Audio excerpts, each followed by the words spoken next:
2 hours after I drove away from that barbecue, my husband and his daughter pulled into the driveway of his mother's house and found a lawyer's car waiting at the curb.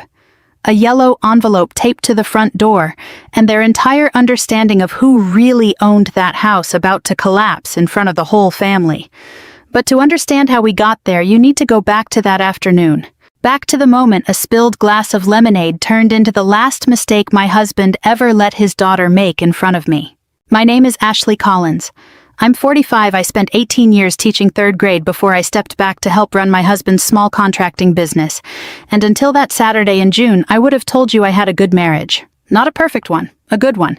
The kind you build slowly with patience, the kind where you learn to live around old wounds that aren't yours to heal. Ryan and I had been married 9 years. He came with a daughter from his first marriage, Madison, 22 now, in her last year of college, and I came in knowing exactly what that meant. I never tried to be her mother. I never used that word, never asked for that title. I told myself early on that respect doesn't require love, and love isn't something you can force a grown child to feel for you. I just wanted peace. I wanted us to function like a family, even a complicated one. That Saturday, his mother Helen was hosting the annual summer barbecue at her house, the same gathering she'd thrown every June for as long as I'd known the family. I got there at 9 in the morning.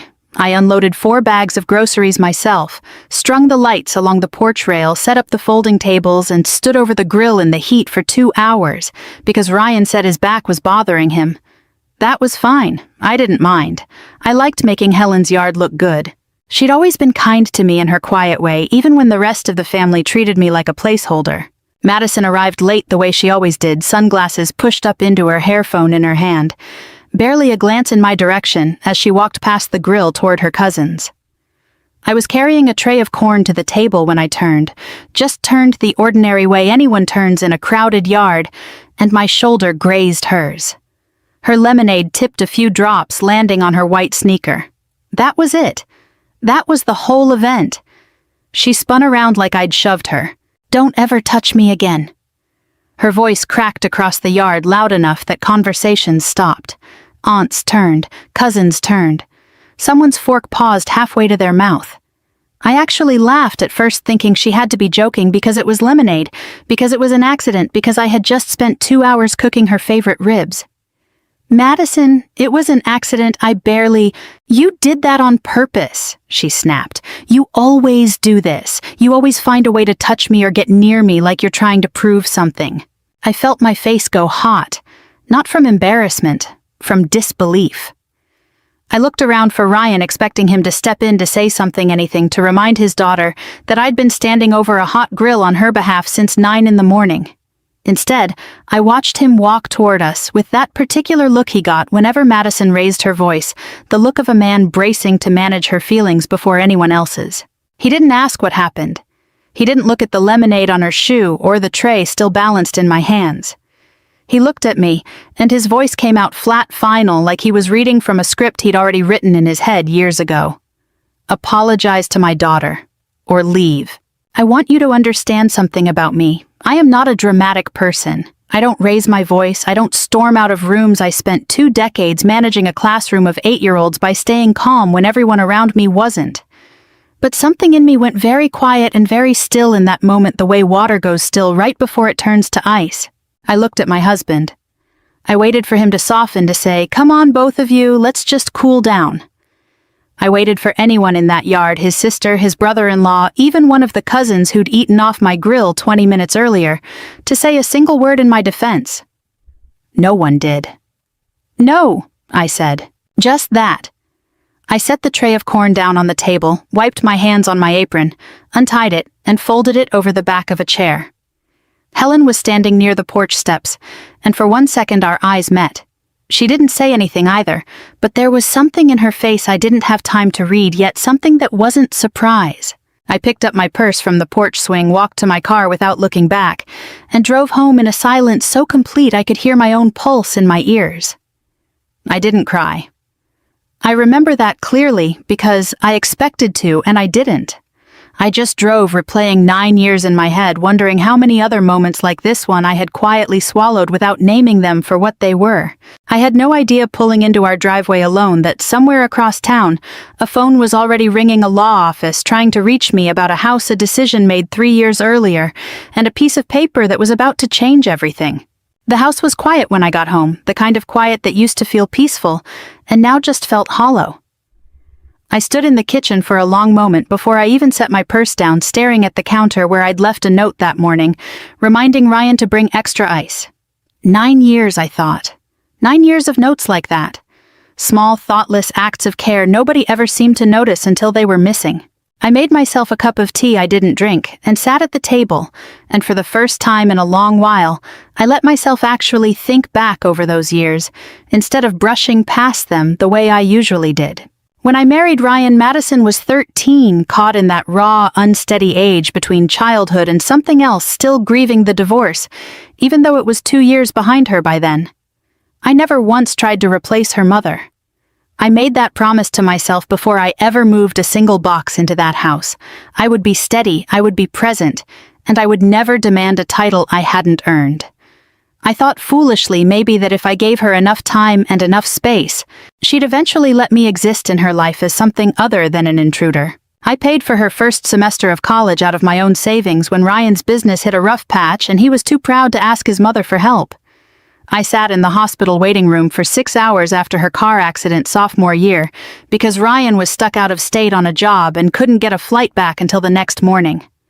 I drove her to 3 follow-up appointments that spring, sat through 2 physical therapy sessions, just so she wouldn't be alone in the waiting room, and threw her a 21st birthday party the following year that I planned down to the last string light, because she'd mentioned once offhand that she'd always wanted one like that. She never said thank you, not once, not for any of it. I used to tell myself that was fine, that gratitude wasn't the point, that I wasn't doing it to be thanked. But there's a difference between not needing thanks and being treated like you don't exist, and somewhere over the years that line had gotten blurry in my own head.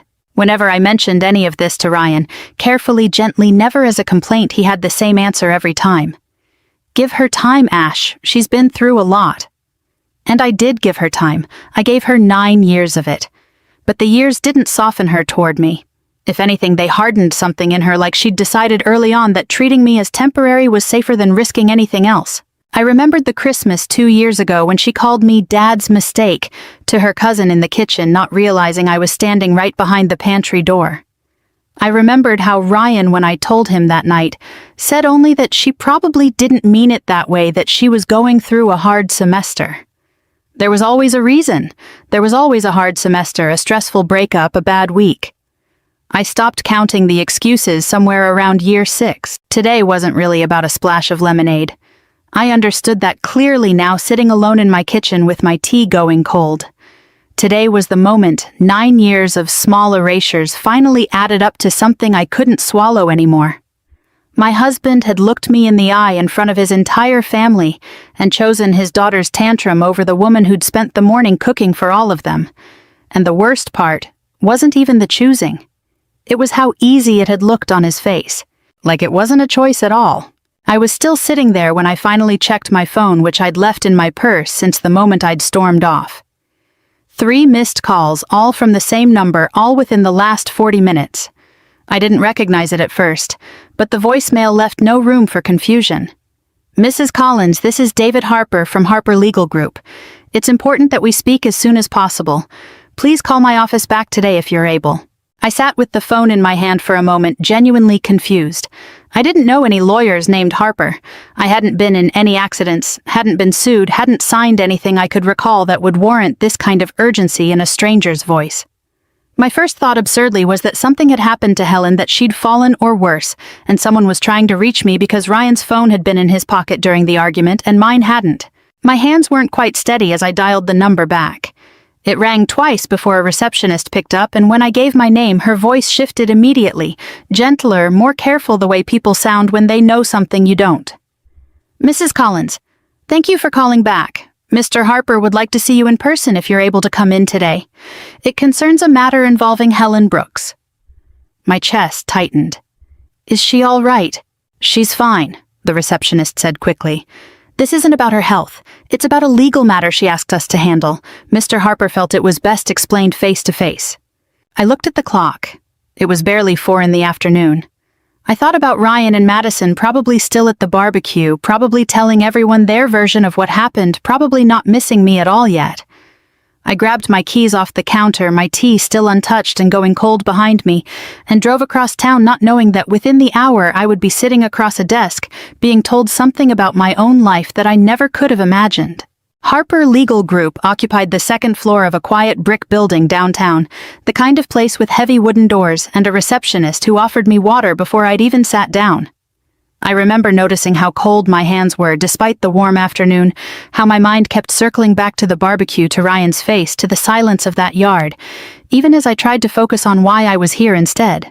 David Harper turned out to be an older man, maybe late 50s, with the calm, unhurried manner of someone who'd delivered difficult news to a lot of people over the years, and had learned not to rush it. He shook my hand, offered me a seat across from his desk, and folded his hands together before he spoke. "Mrs. Collins, thank you for coming in on short notice. I know this is unusual, and I'll try to make this as clear as I can." He slid a folder across the desk. Inside were documents I didn't recognize, a property deed, a trust agreement, several pages of dense legal language, with tabs marking specific sections. My eyes skimmed the top of the deed and caught on a name I wasn't expecting to see. Mine.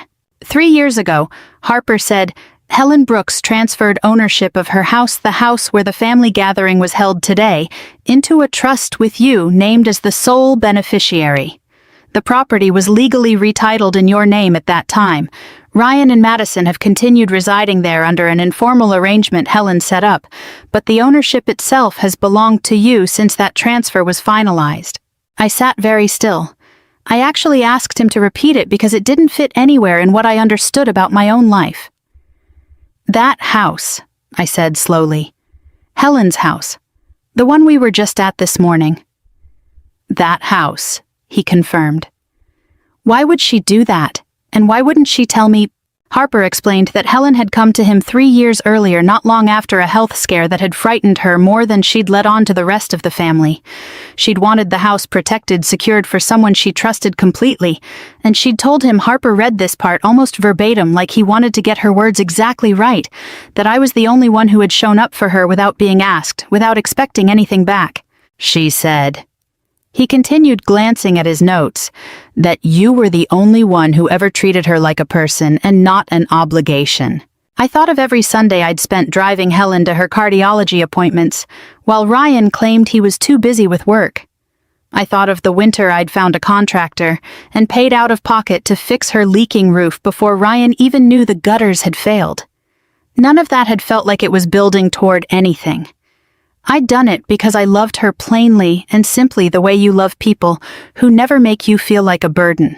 Harper turned to another page. "There's a condition attached to the arrangement. Helen structured it so that Ryan and Madison could continue living in the house comfortably so long as certain terms were respected. Specifically," he tapped the clause, "if either of them at any point was found to have insulted, threatened, or humiliated you, you would have the legal right to terminate their residency immediately." The room went very quiet. I thought about Madison's voice cracking across that yard. "Don't ever touch me again." I thought about Ryan's face, cold and unmoved. "Apologize to my daughter or leave." I hadn't known standing in that yard an hour ago that I was standing on ground I already legally owned.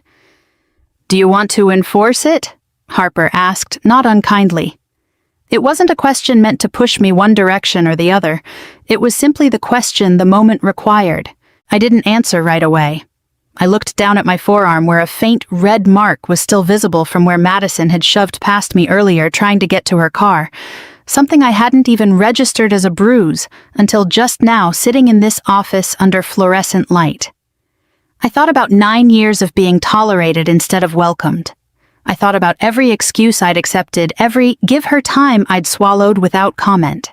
Every moment I'd made myself smaller so the peace in that family could stay intact. I wasn't angry in the way people picture anger, no shaking, no raised voice. What I felt was closer to clarity. A door quietly closing somewhere inside me, one I hadn't even realized had been propped open for years. "Yes," I said. I want to enforce it. Harper nodded slowly like he'd expected that answer but wanted to hear me arrive at it myself. He explained the next steps, the paperwork already prepared in advance. At Helen's request, the locksmith on standby, the formal notice that would need to be delivered in person. He asked if I wanted to be there when it happened. I thought about it for a moment and then shook my head. No, I don't need to see their faces. I just need it done properly and legally and quietly. As I stood to leave, Harper mentioned one more detail almost in passing, that Helen had specifically asked to be present at the house when the notice was delivered, that she'd said this was something she needed to say to her son herself after years of staying silent. I didn't fully understand what that meant yet. I only knew walking out of that office into the fading afternoon light that I was no longer the same woman who had driven away from that barbecue 2 hours earlier. While I was sitting in that office learning the truth about a house I never knew I owned, Ryan and Madison were still finishing out the barbecue back at Helen's, apparently in good spirits, apparently untroubled by what had happened. I only pieced this part together later from things Helen told me afterward, but it's worth telling because it shows exactly where their heads were in the hours before everything changed. According to Helen, Ryan spent the rest of the afternoon acting like nothing had happened at all. He grilled the remaining burgers, laughed with his brother-in-law about some football game, and when someone asked where I'd gone, he waved it off with something like, "She needed to cool down, she'll be fine."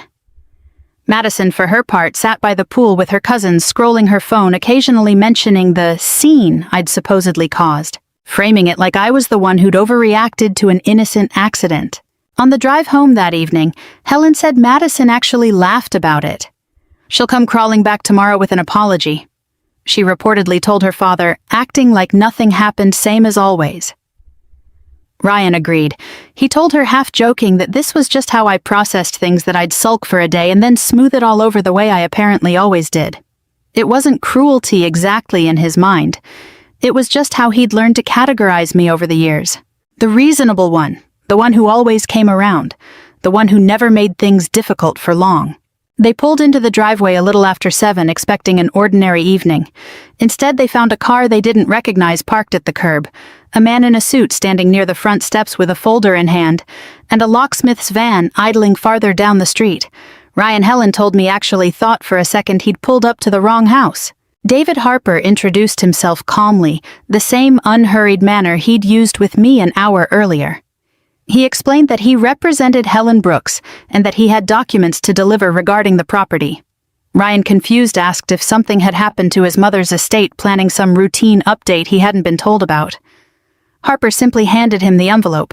Ryan tore it open right there on the porch. Helen said she watched his face as he read the first line, watched the color drain out of it in real time. The deed was direct, unambiguous, official. Ashley Collins, legal owner. Effective 3 years prior.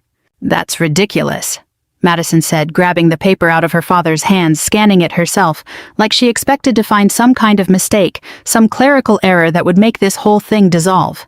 "This has to be fake. Grandma would never do this without telling us."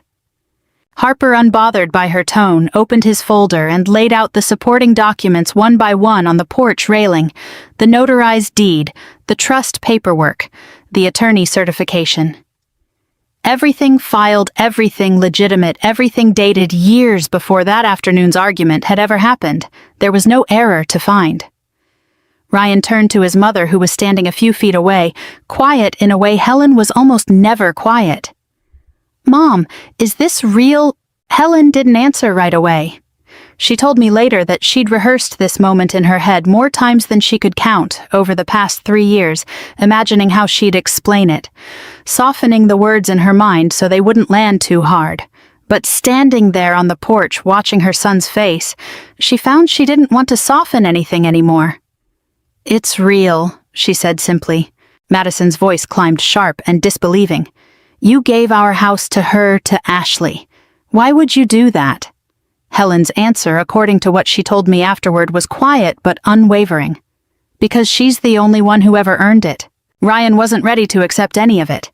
He told Harper this had to be some kind of mistake, that he'd fought for years to protect his family's stability, that no court would uphold a transfer like this without his knowledge. Harper, patient as ever, reminded him that the transfer had never required his knowledge or consent in the first place. It was Helen's property, Helen's decision, and Helen's right to give it to whomever she chose. There's also a condition attached, Harper added, turning to a marked page. Clause 8. If either of you is found to have insulted, threatened, or humiliated Mrs. Collins, the residency arrangement terminates immediately.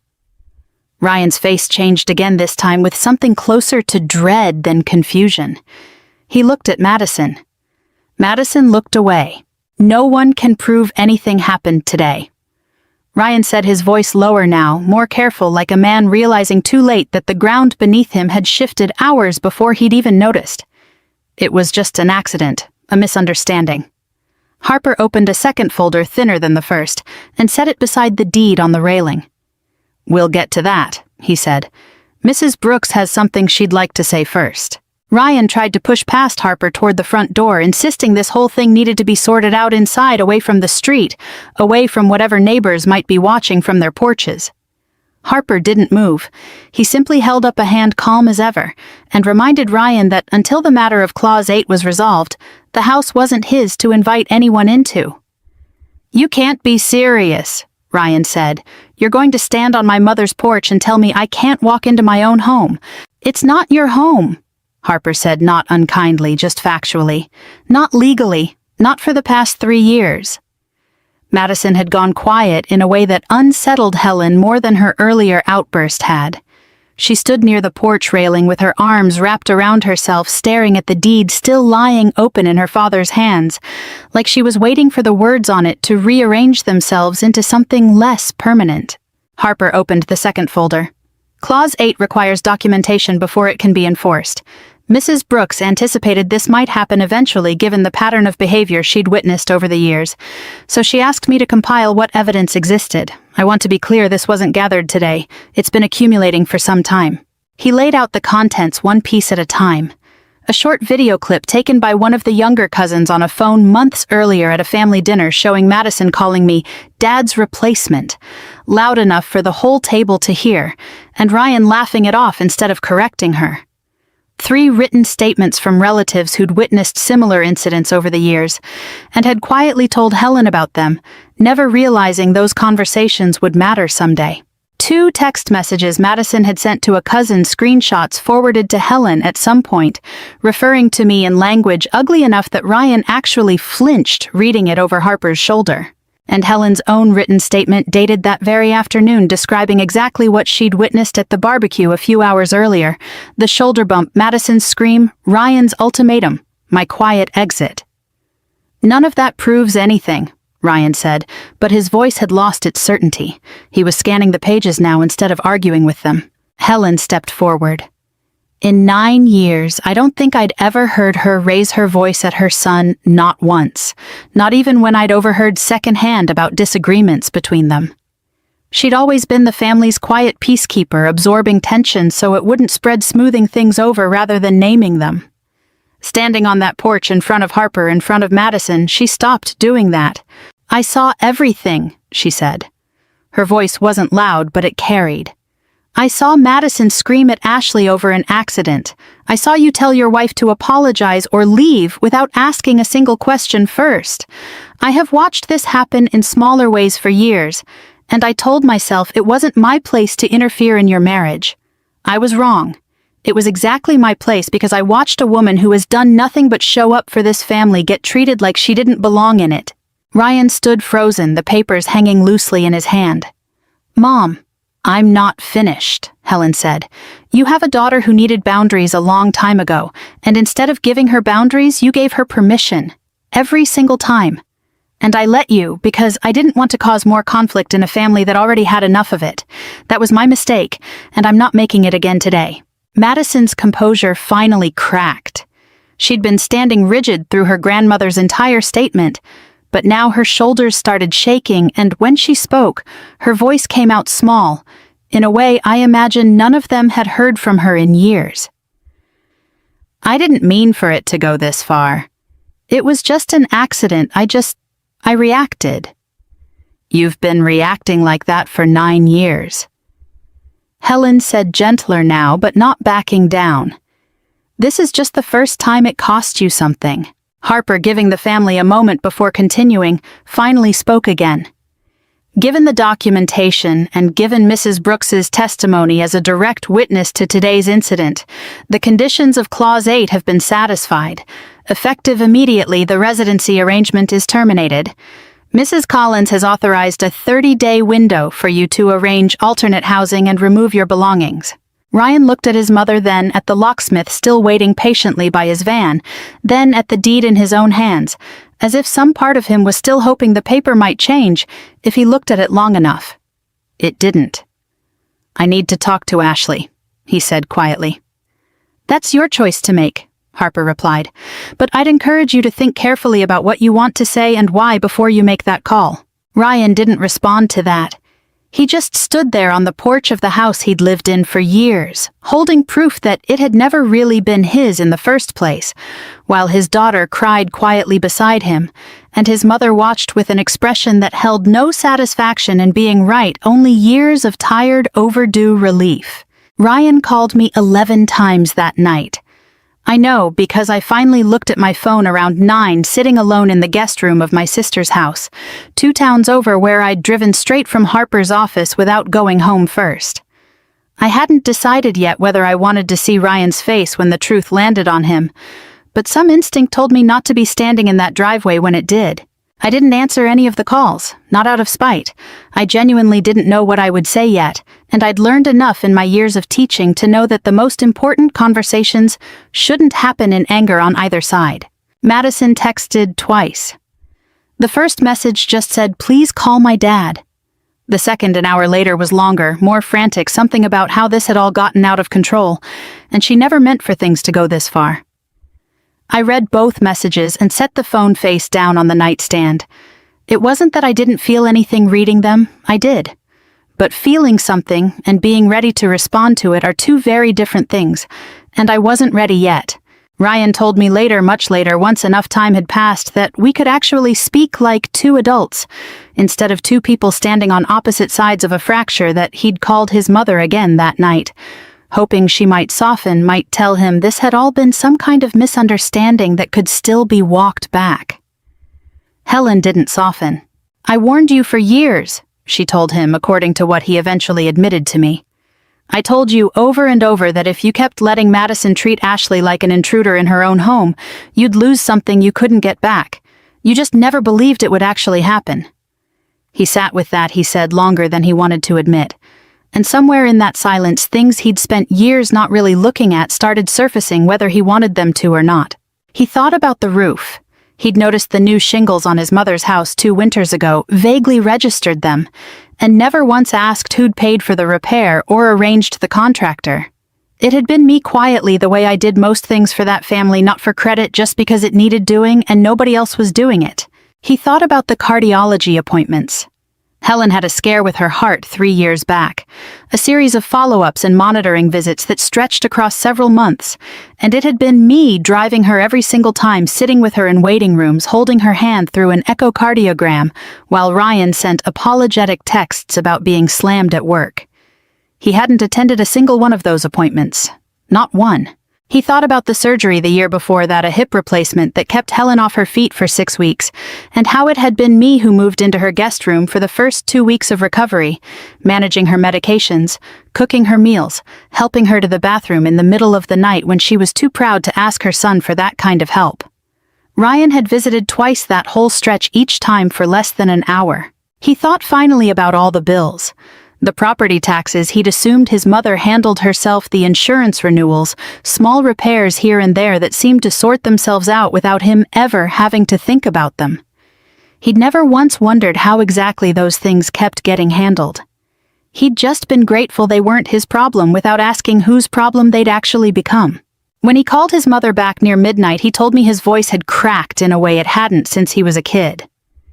"Why didn't you tell me? Why did you let me find out like this in front of everyone?" Helen's answer was quiet but unflinching, and it was the part of that night Ryan repeated to me more than once in the weeks that followed, like he needed to hear himself say it out loud to actually believe it had happened. "Ashley never asked for this house," she said. She never asked for anything in 9 years, not once. I gave it to her because she earned my trust in 100 small ways you never noticed, because you were too busy managing your daughter's feelings to notice your wife's absence of complaints. I didn't do this to punish you, Ryan. I did it because it was the only thing I had that was truly mine to give, and I wanted it to go to the person who actually deserved it. He didn't have an answer for that. He told me later there wasn't one, that, for the first time in longer than he could remember, he understood exactly how much he'd allowed himself not to see, and exactly how much it had cost the one person who'd never once demanded to be seen. Ryan and Madison moved out within 3 weeks, faster than the 30 days Harper had given them, which I think was its own kind of statement. There was no lawsuit, no drawn-out fight over the deed, no attempt to contest what Helen had done. I think in the end Ryan understood there was nothing left to contest. The paperwork was clean, the timeline was clear, and somewhere underneath his shock, I believe he also understood it was fair, even if fair was the last thing he wanted it to be. I moved into the house on a quiet Tuesday afternoon in July, with my sister helping me carry boxes up the same porch steps where all of it had unraveled a month before. It felt strange at first, walking through rooms I'd visited so many times as a guest, and now belonged to me in every legal sense. I spent that first weekend doing something I hadn't done in years, working in the garden Helen had let go untended during her recovery, pulling weeds from beds that used to be beautiful, planting new bulbs along the back fence where I remembered she'd once grown dahlias. I found a box of old family photographs in a hallway closet, faded pictures of Helen, as a young woman of Ryan, as a boy of relatives I recognized, and some I didn't. I had them reframed and hung them back along the staircase where they belonged, because whatever had happened between Ryan and me, this house held Helen's whole life, and I wasn't going to let that get lost in the wreckage of everything else. A month after I moved in, Helen asked if she could host another barbecue. I said yes before she even finished the question. It felt important somehow to let that tradition continue, rather than let one terrible afternoon define the space for good. It was different this time. Smaller. Quieter. No shouting across the yard, no ultimatums, no one waiting to see whose side everyone else would take. Helen's sister brought her potato salad, one of the cousins manned the grill without complaint, and I spent most of the afternoon sitting beside Helen on the porch swing, watching the yard fill with people who actually wanted to be there. Ryan reached out, eventually a handwritten letter that arrived in the mail rather than a text or a call, which surprised me. I recognized his handwriting on the envelope before I even opened it.